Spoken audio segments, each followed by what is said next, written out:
Hi guys, welcome back to my channel Python Spark. और इस video में थोड़ा डिले हुआ सो उसके लिए सॉरी, कुछ पर्सनल प्रॉब्लम्स थी।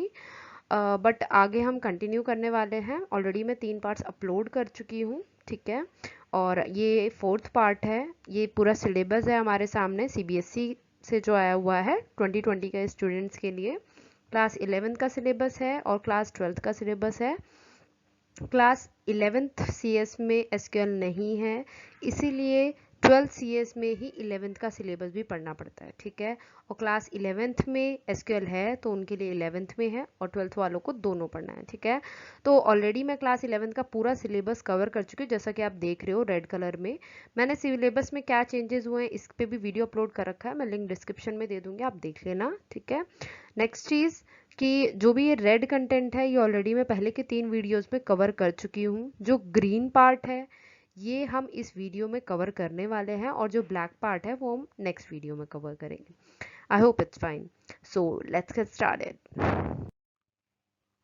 सबसे पहले aggregate function. Aggregate function is a function where the values of multiple rows are group together to form a single summary value, ठीक है। यानी कि जब आप मल्टीपल रो को एक साथ किसी ना किसी काम पे, जैसे आप एक ग्रुप ऑफ पर्सन को आपने किसी काम पे लगाया और उससे आपको एक आउटपुट मिल रहा है, एक वर्क कंप्लीट होके मिल रहा है, तो दैट इज एग्रीगेट फंक्शन का मतलब वही काम है मेनली, ठीक है। जैसे सम है तो सम में आपने ग्रुप ऑफ नंबर्स लगाए और उन्होंने आपको एक आउटपुट दिया, ठीक है। एवरेज है, ग्रुप ऑफ नंबर्स आपने यूज किए और आपको एक output. Count, group of numbers आपने यूज किया, उनको काउंट किया, आउटपुट दिया। मैक्सिमम, ग्रुप ऑफ नंबर्स आपने यूज किए, काउंट किया, उनका मैक्सिमम दिया कि सबसे ज्यादा किसके नंबर है या सबसे ज्यादा किसका वेट है, ठीक है। मिनिमम, ग्रुप ऑफ नंबर्स में आपने चेक किया और ये चेक किया कि मिनिमम किसका है। तो यानी कि ये चेक एक ग्रुप में कर रहे हैं और आउटपुट कैसा दे रहे हैं आपको, सिंगल दे रहे हैं। तो ऐसे फंक्शंस को क्या बोला जाएगा, एग्रीगेट फंक्शंस। सबसे पहले हम सम को यूज करना सीखेंगे। सम कैसे यूज किया जाता है, उसका क्या है। सम आपको पता है, सम ऑफ अ न्यूमेरिक कॉलम देता है। ये हमारी एक टेबल है, ठीक है। सपोज करो मुझे मार्क्स का सम चाहिए, ठीक है, जेंडर के अकॉर्डिंग, यानी कि जो फीमेल हैं उन्होंने कितने मार्क्स इन टोटल ऑब्टेन किए हैं और मेल ने कितने। जैसे कि मैं आपकी क्लास में आती हूँ, मैं बोलती हूँ girls please stand up and tell me your marks and count total it, ठीक है। तो गर्ल्स खड़े होके क्या करेंगे, अपने नंबर्स का टोटल बताएंगे मुझे, फिर बॉयज़ की बारी आएगी। उसी तरह से हम यहाँ पे क्या कर रहे हैं, अकॉर्डिंग टू जेंडर हम मार्क्स कैलकुलेट कर रहे हैं। तो कैसे करेंगे, देखो मुझे दो ही चीज़ चाहिए, एक तो जेंडर और एक मार्क्स। मुझे ये प्रेफर नहीं करना कि स्टूडेंट का नाम क्या है, रोल नंबर क्या है, I don't want to take that. तो मैं क्या करूँगी, सेलेक्ट जो जो कॉलम मैंने कहा है, सेलेक्ट जेंडर और मार्क्स, ठीक है। From student group bye gender, ठीक है। यानी कि आप जेंडर सेलेक्ट करो, मार्क्स सेलेक्ट करो, किस में से, स्टूडेंट से, और ग्रुप किसके अकॉर्डिंग करोगे आप, जेंडर के अकॉर्डिंग। तो इसने देखो फीमेल को लिया, फीमेल में हमारी 3 वैल्यू है, 1, 2 और 3, तीनों का टोटल किया 244, ठीक है। उसके बाद उसने मेल को लिया, मेल में आपकी 2 वैल्यूज है, दोनों का टोटल किया और आपको टोटल दिया। तो इस तरह से आप सम यूज कर सकते हो। कैसे यूज करोगे, अगर आपको किसी भी चीज का, किसी भी कॉलम का सम चाहिए, आप सिंपली लिखोगे सम, ठीक है, ब्रैकेट में उस कॉलम का नाम। जैसे कि यहाँ पे मार्क्स है तो मैंने इस कॉलम का नाम लिखा है, ठीक है, जिस भी कॉलम का। ग्रुप बाय हम किस लिए यूज करते हैं, ताकि आप किसी भी चीज को एक ग्रुप में स्टैब्लिश कर सको। आप सम कैसे निकालोगे जब तक उसको ग्रुप ही नहीं करोगे, ठीक है। या तो आप पूरे कॉलम का सम निकाल रहे हो, ठीक है, सम मार्क्स, तो वो पूरे कॉलम का टोटल कर देगा। बट मैंने एक उसको स्पेसिफिक कंडीशन दे दी कि किसके अकॉर्डिंग, जेंडर के अकॉर्डिंग। ग्रुप बाय हम अब आगे आगे भी देखेंगे। एवरेज, एवरेज कैसे निकालते हैं आप सब जानते हो। जो भी आपका सम टोटल आता है, सपोज करो मुझे 5 बच्चों के नंबर का मैंने सम निकाला, ठीक है। अब मुझे उसका एवरेज निकालना है तो मैं उन्हीं 5 बच्चों के नंबर को 5 से डिवाइड कर दूंगी। सपोज करो मेरा टोटल आया 200, तो मैं 5 से डिवाइड कर दूंगी, तो 200/5 कितना हुआ आपका, 40, ठीक है। तो 40 मेरा क्या हो गया, एवरेज, ठीक है। तो अब यहाँ पे अगर एवरेज में वही सेम क्वेश्चन रिपीट कर रही हूँ, कैसे आप एवरेज यूज करोगे, आप एवीजी लिखोगे, यहाँ हम शॉर्ट फॉर्म यूज करते हैं एवीजी, ठीक है। जो भी कॉलम का नाम है आप उसे ब्रैकेट में लिखोगे। सेम चीज आप जेंडर और एवरेज सेलेक्ट कर रहे हो कि मतलब गर्ल्स के मार्क्स का एवरेज क्या है और बॉयज के मार्क्स का एवरेज क्या है, ठीक है। फ्रॉम जिस भी टेबल से आप कर रहे हो, और ग्रुप बाय किसके अकॉर्डिंग करना चाहते हो, जेंडर के अकॉर्डिंग या फिर रोल नंबर्स के according, what ever you want, ठीक है। तो आपने क्या किया, ग्रुप बाय जेंडर, और ये आपका आउटपुट आ गया। तो जो भी आपका सम था, जैसे सम आपका आई थिंक 288 था फीमेल का, तो उसको आपने 3 से डिवाइड किया तो 81.333, ठीक है। और आई थिंक मेल का 188 समथिंग कुछ सम था, उसको आपने 2 से डिवाइड किया तो ये 94 है, ठीक है। I don't remember the figures, let's go on. Count, count star, count distinct बहुत इंपॉर्टेंट है, ठीक है। अब हम देख लेते कैसे। काउंट किस लिए यूज़ करते हैं? Number of values in A column, ठीक है, यानी कि काउंट करता है ये, इसका काम है किसी भी चीज़ को काउंट करना, ठीक है।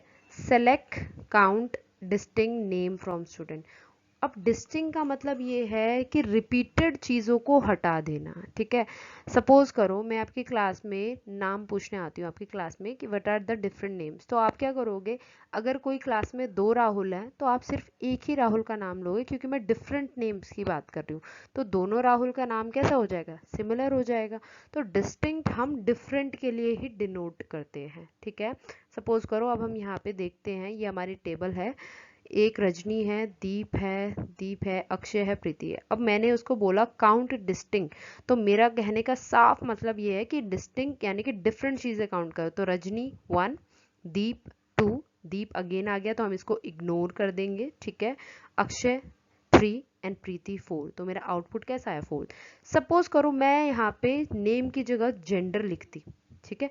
तो काउंट डिस्टिंक्ट जेंडर, देखो फीमेल 3 बार रिपीट हो रहा है और मेल 2 बार रिपीट हो रहा है, ठीक है। तो मैं क्या काउंट करती? फीमेल 1 एंड मेल 2, तो मेरा इसका आउटपुट क्या आता?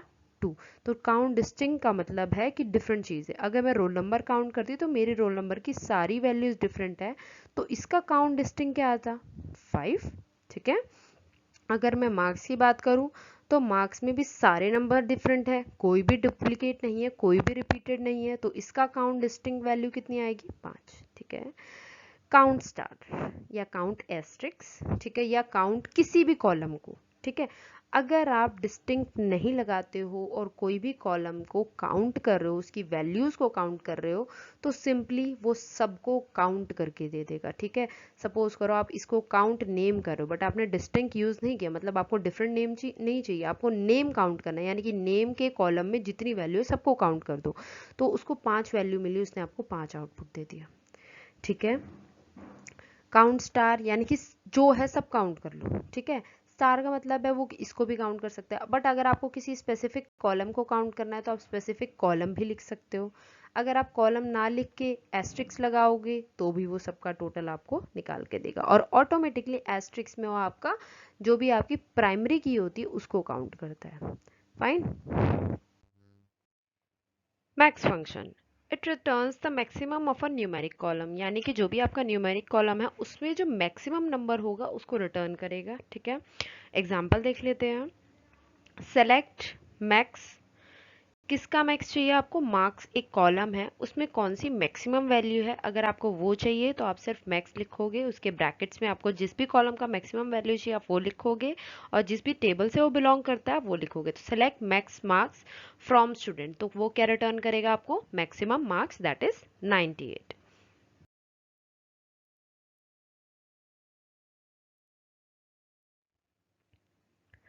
Same for minimum, it will just return minimum of a numeric column. Okay, आप मिनिमम के लिए क्या करेंगे? Select minimum marks from student, ठीक है। तो सेलेक्ट मिनिमम मार्क्स में क्या आपको रिटर्न करेगा? 75। हमेशा आपको ध्यान रखना है फंक्शन लिखते टाइम आप जो भी फंक्शन का नाम है उसे बाहर लिखेंगे और फंक्शन जिस पे अप्लाई करना है उसको अंदर लिखना है in the bracket, that is known as parameters और आर्ग्यूमेंट्स, ठीक है।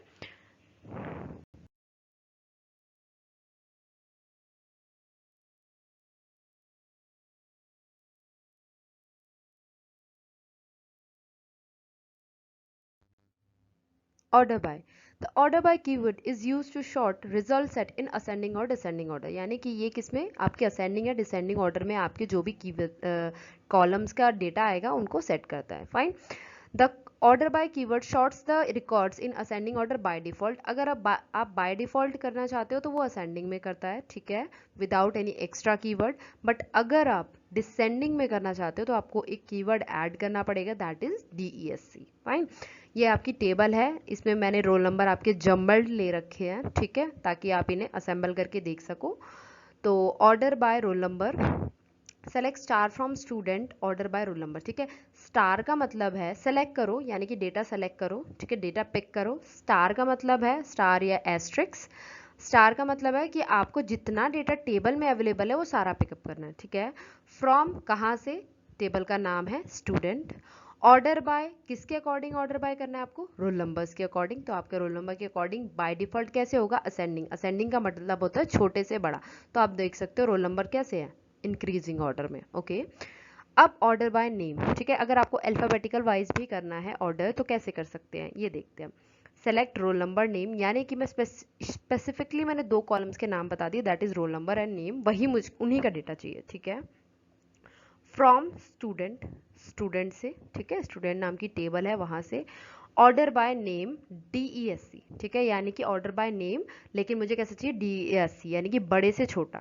ओके, और ध्यान रखिए क्लास, जैसे भी आप डेटा लिखो, कोई भी आप डेटा लिख रहे हो, इसका मतलब ये नहीं है कि आपकी ओरिजिनल टेबल में कोई चेंजेस होंगे। ये ओरिजिनल टेबल रहेगी।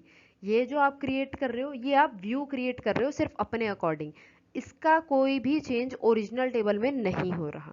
ठीक है, जब तक आप अपडेट वगैरह कमांड यूज नहीं कर रहे हो तब तक। ओके, तो कैसे चेंजेस हुए देखो, आप अगर अल्फाबेटिकल वाइज देखो तो P की वैल्यू 16 होती है, D की वैल्यू 4, D4, A1। ठीक है, उसके बाद I की वैल्यू आपकी देखी जाएगी, E की वैल्यू, N और K। ठीक है, तो इसके अकॉर्डिंग हमने क्या किया, इसको डिसेंडिंग में चेंज किया, दैट मीन्स बड़े से छोटा। P की वैल्यू 16 है और A की वैल्यू क्या हो गई, 1 हो गई। Okay, group by, the group by statement groups rows that have same value. The group by statement is often used with aggregate functions. ठीक है, यानी कि ग्रुप बाय स्टेटमेंट क्या करता है, ग्रुप करता है। ठीक है, अगर मैं बोलती हूँ कि आपके स्कूल में 4 हाउसेज है, चारों हाउस की अलग अलग ड्रेस है, रेड, ग्रीन, ब्लू और येलो। ठीक है, मैं आपको बोलूँ group according to your houses, तो आप क्या करोगे, ग्रुप हो जाओगे। ठीक है, जो रेड के हैं वो एक साइड, येलो के हैं एक साइड, ग्रीन एक साइड और ब्लू एक साइड। ओके, उसके बाद मैं पूछूंगी कि आप अपने ग्रुप में काउंट करके मुझे बताओ कि आपने कितने प्राइजेस जीते। तो रेड वाले अलग से काउंट करेंगे कि मैंने अपने ग्रुप में कितने प्राइजेस जीते, येलो अलग से काउंट करेंगे, ब्लू अलग से और ग्रीन अलग से, और आप उनका टोटल करके मुझे बता दोगे कि हमने इतने प्राइज जीते। ठीक है, अब इसको हम यहाँ एग्जाम्पल से देखते हैं कैसे। देखो, स्टूडेंट की एक टेबल है जिसमें रोल नंबर है, नेम है, मार्क्स है और सब्जेक्ट है। ठीक है, 4 कॉलम्स है। अब सेलेक्ट, 2 कॉलम में सेलेक्ट कर रही हूँ, सब और सम कर रही हूँ मार्क्स का। ठीक है, यानी कि 2 कॉलम सेलेक्ट किए, सब और सम कर रही हूँ मार्क्स का। फ्रॉम स्टूडेंट ग्रुप बाय सब, यानी कि मैं सब्जेक्ट के अकॉर्डिंग उसे क्या कर रही हूँ, ग्रुप कर रही हूँ। सब्जेक्ट के अकॉर्डिंग ग्रुप करना मतलब साइंस वाले एक साथ, कॉमर्स वाले एक साथ, आर्ट्स वाले एक साथ। अब साइंस वालों ने मिलके कितने नंबर लेके आए उनका मुझे क्या करना है, टोटल। कॉमर्स वाले मिलके कितने नंबर आए उनका क्या करना है, टोटल। आर्ट्स वाले कितने लाए उनका क्या करना है, टोटल। और इसके लिए मैं कौन सी कमांड यूज करने वाली हूँ, ग्रुप बाय। ठीक है, तो ग्रुप करने से साइंस वाले एक साथ आ गए, उन्होंने अपना मार्क्स का सम किया और प्रेजेंट किया। कॉमर्स वाले एक साथ आ गए, उन्होंने अपना मार्क्स का सम किया और प्रेजेंट किया। और आर्ट्स वाले एक साथ आ गए। ठीक है, तो इसके लिए हमें क्या यूज करना पड़ता है, ग्रुप बाय। अगर हमें कोई एग्रीगेट फंक्शन सम निकालना होता है, एवरेज निकालना होता है, काउंट करना होता है, मुझे काउंट चाहिए कि साइंस के कितने स्टूडेंट है, तो साइंस के पहले मैं ग्रुप अकॉर्डिंग टू क्या करूंगी, सब्जेक्ट्स, फिर मैं काउंट कर रही हूँ कि साइंस में इतने स्टूडेंट्स है, कॉमर्स में इतने, आर्ट्स में इतने। ठीक है, अब यहाँ पे हम देखते हैं select subject, count star. Count star का मतलब है कि सब कुछ काउंट कर लो। ठीक है, ये काउंट का डिफरेंस भी हम आगे देखेंगे एग्रीगेट फंक्शंस में, बट यहाँ पे ये समझ लो। From student group by subject, group by किसके अकॉर्डिंग, सब्जेक्ट के अकॉर्डिंग। अब सब्जेक्ट के अकॉर्डिंग अगर आप ग्रुप बाय कर रहे हो तो देखो साइंस, साइंस कितनी बार रिपीट हुआ वो ये काउंट करेगा। तो साइंस 2 बार रिपीट हुआ तो that means count of science is 2, 2 bar science आया। ठीक है, कॉमर्स 2 बार रिपीट हुआ तो count of commerce is 2, art सिर्फ एक बार आया तो इट इज़ 1। तो इसके लिए मुझे क्या करने की जरूरत पड़ेगी, ग्रुप बाय। देखो, ऑर्डर बाय ग्रुप बाय में बच्चे बहुत ज़्यादा कंफ्यूज होते हैं, ध्यान रखना है, ऑर्डर बाय असेंडिंग और डिसेंडिंग ऑर्डर में सेट करने के लिए यूज होता है। और ग्रुप बाय आपका ग्रुप करके कोई एग्रीगेट फंक्शंस अप्लाई करने के लिए होता है। Group according to department, group according to house, group according to subject, कुछ भी हो सकता है, ठीक है। उस पर आप कोई ना कोई चीज़ें एप्लीकेबल करो। ग्रुप बाय कभी भी आपका अकॉर्डिंग टू असेंडिंग या डिसेंडिंग में सेट नहीं करता, वो सिर्फ ग्रुपिंग करता है जिसके अकॉर्डिंग आप कुछ एग्रीगेट फंक्शंस उस पर अप्लाई कर सकते हो। Where clause, the where clause is use to filter records, यानी कि ये रिकॉर्ड्स को फिल्टर करने में हमारी नीड्स के अकॉर्डिंग हमें रिकॉर्ड रिप्रेजेंट करता है, ठीक है। यानी कि हमारी जैसी भी नीड होगी उस तरह से हमें रिकॉर्ड्स को दिखाएगा। The where clause is use to extract only those record that fulfill the specific condition, यानी कि जो भी कंडीशंस आपकी फुलफिल करेगा उसी रिकॉर्ड्स को वो आपको रिप्रेजेंट करेगा। जैसे कि आप फिल्टर ऑपरेशंस यूज करते हो, काफी सारी वेबसाइट होती है जिसमें आप फिल्टर का ऑप्शन यूज करते हो, तो वो फिल्टर का ऑप्शन ही आपको वेयर की कंडीशंस है, यानी कि आप इसके अकॉर्डिंग फिल्टर करना चाहते हो। जैसे आप किसी वेबसाइट को विजिट करते हो, आपको वहाँ पे पाइथन के लेक्चर्स चाहिए, वहाँ लेक्चर्स बहुत सारे हैं, ठीक है। आप वहाँ पहले पाइथन सेलेक्ट करोगे, उसके बाद आप फिल्टर करोगे कि आप सिर्फ क्लास 12th के लिए लेक्चर्स देखना चाहते हो, उसके बाद आप इंडिविजुअल एक चैप्टर के लिए फिल्टर करोगे। तो ये क्या हो गया, डिफरेंट काइंड्स ऑफ फिल्टर्स हो गए जो कि आप यहाँ भी यूज कर सकते हो, और वहाँ पे भी यही मैकेनिज्म फॉलो किया जाता है। ओके, ये आपकी एक टेबल है, ठीक है। अब अगर मुझे किसी का नेम से कुछ डेटा फिल्टर करना है, सपोज मुझे क्लास में विजिट करती हूँ और मुझे किसी स्टूडेंट की डिटेल्स चाहिए, ठीक है, but I don't remember his ID and all, तो मुझे उसका नाम रिमेंबर है, तो कैसे मैं डेटा निकाल सकती हूँ? सेलेक्ट स्टार, स्टार का मतलब है एस्ट्रिक्स या स्टार, जो भी आप समझना चाहो, ठीक है। जो भी आपका डेटा है वो पूरी डेटा आ जाएगा, ठीक है, यानी कि आप सारे कॉलम सेलेक्ट कर रहे हैं यहाँ पे। वेयर नेम अक्षय, यानी कि अक्षय की मुझे पूरी डिटेल्स चाहिए, ठीक है। तो आप देख सकते हो रोल नंबर, नेम, मार्क्स और सब्जेक्ट, और सारा डेटा किसका है? अक्षय का है, ठीक है। तो मैंने एक कंडीशन दे दी, उसने पूरी टेबल में चेक किया कि अक्षय कहाँ लिखा हुआ है, नेम के कॉलम में गया, चेक किया अक्षय कहाँ लिखा हुआ है, और वो मुझे यहाँ पे डेटा दे दिया। अब अगर मुझे क्या चेक करना है कि किसी का रोल नंबर मुझे याद है, ठीक है, और मुझे कुछ स्पेसिफिक कॉलम्स ही चाहिए, ठीक है, तो मैं क्या करूँगी? Select name, marks from student where roll number 8, ठीक है। अब मुझे एक चीज़ और ध्यान रखनी, अगर मैं कोई स्ट्रिंग यूज़ कर रही हूँ तो मैं उसे इन्वर्टेड कॉमा में ही रखूँ। जैसे कि मैंने यहाँ अक्षय को इन्वर्टेड कॉमा में रखा है, बट ये इंटीजर है 8, इसको मैंने इन्वर्टेड कॉमा में नहीं रखा, ठीक है। तो आपको ये ध्यान रखना है स्ट्रिंग्स हमेशा इन्वर्टेड कॉमा में हो, ठीक है। Select name, marks from student where roll number 8, जिसका रोल नंबर 8 है उसकी आपको दो डिटेल चाहिए जो कि है नेम और मार्क्स, तो आपको ये आउटपुट आएगा, ठीक है। तो आपने अपने अकॉर्डिंग डेटा फिल्टर किया। यहाँ पे आपने पहले एस्ट्रिक यूज किया, यानी कि आपको सारा डेटा चाहिए, बट यहाँ पे आपने उसको फिल्टर कर दिया कि आपको सिर्फ नेम और मार्क्स चाहिए, ठीक है। कहाँ से चाहिए आपने यूजर को बता दिया है, ठीक है। वेयर नेम अक्षय, आपको क्या चाहिए? आपने इसको आगे और फिल्टर किया कि जहाँ पे नाम अक्षय है, यहाँ पे आपने फिल्टर किया कि जहाँ पे रोल नंबर 8 है, ठीक है। तो ये डेटा फिल्ट्रेशन हुआ, आपकी एक टेबल में से आपको डेटा फिल्टर करके आपका एक व्यू क्रिएट किया गया है। Having. The having clause was added to SQL because where keyword could not be used with aggregate functions, यानी कि having clause इसलिए यूज किया जा रहा है where के रिप्लेस में, ठीक है। where क्या करता है? कंडीशंस लगाता है। having का भी सेम काम है, कंडीशंस लगाना, बट कंडीशंस कुछ डिफरेंट है यहाँ पे। क्या है वो देखते हैं।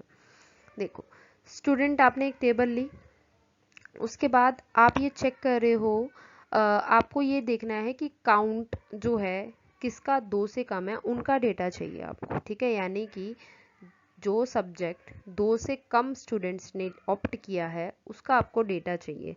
तो आप कैसे लोगे? आप लोगे पहले तो सब्जेक्ट और उसको काउंट कर लोगे, subject count asterisk from student, student table से, ग्रुप बाय सब्जेक्ट, किसके अकॉर्डिंग ग्रुप करना है आपको? सब्जेक्ट के अकॉर्डिंग, ताकि साइंस वाले एक तरफ आ जाए, कॉमर्स वाले एक तरफ, आर्ट्स वाले एक तरफ, और सबका क्या हो जाए? काउंट हो जाए। अब having count asterisk less than 2, यानी कि काउंट क्या हो? 2 से कम हो, ठीक है। तो 2 से कम तो एक ही है, आर्ट्स, और वो आपका आउटपुट में आ गया। अब यहाँ आप ये नहीं लिख सकते where count asterisk less than 2, ठीक है, ये एप्लीकेबल नहीं है। वेयर हमारे एग्रीगेट फंक्शंस के साथ काम नहीं करता। तो आपको अगर यहाँ पे हैविंग मैक्स चेक करना है, हैविंग मिन चेक करना है, या हैविंग कुछ भी एवरेज चेक करना है तो आप हैविंग यूज करोगे, वेयर क्लॉज बिल्कुल नहीं यूज करोगे। आगे भी मैं डिफरेंस डिस्कस करूंगी वेयर और हैविंग में। अब यहाँ पे क्या कर रहे हो आप, सब्जेक्ट सेलेक्ट कर रहे हो, मार्क्स सेलेक्ट कर रहे हो, सम कर रहे हो, ठीक है, यानी कि मार्क्स को एडअप कर रहे हो। अब फ्रॉम स्टूडेंट, ठीक है, स्टूडेंट से ग्रुप बाय सब्जेक्ट, सब्जेक्ट के अकॉर्डिंग, और सब्जेक्ट क्या होना चाहिए, साइंस, यानी कि आप ग्रुप कर दिया और सब्जेक्ट यहाँ पे चेक कर रहे हो कि क्या सब्जेक्ट साइंस है, ठीक है, तो उसका क्या करना है, आपको सम करना है। और आपने यहाँ पे देख सकते हो आपने साइंस के स्टूडेंट्स का सम किया और यहाँ पे आपने आउटपुट दिया, ठीक है। आपको इतना देखना है कि ग्रुप बाय के साथ ही हैविंग आएगा, क्यों, क्योंकि हैविंग एक ग्रुप पे एप्लीकेबल होता है। Where versus having, where clause works in respect of whole table, where clause पूरी टेबल में काम करता है, having clause सिर्फ एक ग्रुप पे काम करता है, जो कि हम ग्रुप बाय यूज करते हैं, ठीक है, किसके अकॉर्डिंग ग्रुप बाय करना है वो हम पहले ही बता देते हैं। where clause is used to put a condition on individual row of a table, यानी कि where clause हमेशा क्या देता है, एक conditions लगाता है, ठीक है। having clause भी conditions लगाता है, बट ये किस पे condition लगाता है, ग्रुप पे, ठीक है, जैसे हमने सब्जेक्ट का ग्रुप बनाया या और किसी का group, individual, department group and all. Where clause is applied on individual record, individual record पे काम करता है ये, यानी कि एग्रीगेट फंक्शंस पे बिल्कुल काम नहीं करता है, ठीक है। और जो हैविंग है हमारा ग्रुप ऑफ रिकॉर्ड पे काम करता है, यानी कि एग्रीगेट फंक्शंस आप यहाँ यूज कर सकते हो। If where and having both are used, then where will be executed first. अगर हम दोनों को यूज करते हैं तो कौन एग्जीक्यूट होगा पहले, where। Thanks for watching guys, subscribe my YouTube channel for more Python videos. और आप सब मुझे नोट्स के लिए कह रहे थे, तो नोट्स के लिए मैं बहुत जल्दी आपका सॉल्यूशंस लेके आने वाली हूँ, और वहाँ पे आपको सारे नोट्स मिल जाएंगे मेरी सारी वीडियोस के, ठीक है, जितने भी मैंने अपलोड किए हैं मैं उस पर काम कर रही हूँ। और एक दो दिन में I will just let you know कि हाँ मैंने कहाँ पे कंटेंट डाला है, और आप वहाँ विजिट करके मेरे सारे नोट्स पढ़ सकते हो। Thank you, bye bye.